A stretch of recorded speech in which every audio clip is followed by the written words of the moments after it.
Hey guys, so my Flint and steel kit came in the mail. As you can see, good size to it. Really nice leather, actually it's pretty thick. And it's good strong stitching. I'll close up for you. So you can see really nice stitching. Belt loop so I can keep it on me. And it is a snap open, which is a nice tight snap, so it's not going to be opening up on branches or anything. More rough finish on the inside, which is really nice. I always like that.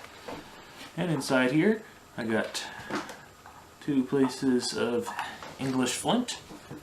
Just gotta sharpen up the edges again. I've been sitting here practicing, and as doing that I dull all the edges off, so just gotta sharpen them up. But 2 nice sizes of that. A tin, the company logo on there. Nice little tin, lightweight, and inside this they supplied some char cloth. This looks to be about a towel cloth or something, but it ignites really nice. Tested it with my ferro rod, and definitely just one little spark and that stuff ignites right away. And I could always, if I need to, punch a hole in that and always make more char cloth.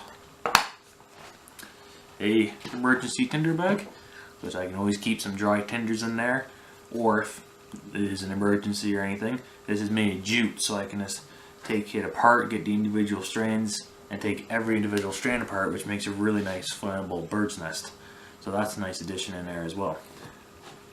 And of course, the striker, which is nice, hand forged, good hard steel on it there.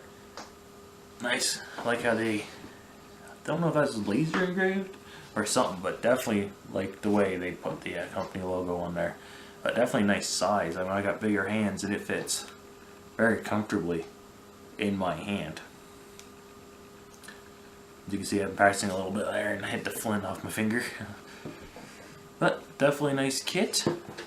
I will be testing it out, and when I get the hang of it, I'll be doing another video on that. But thanks for watching. This is just a quick, pretty much unboxing video. And there we are, all packed away.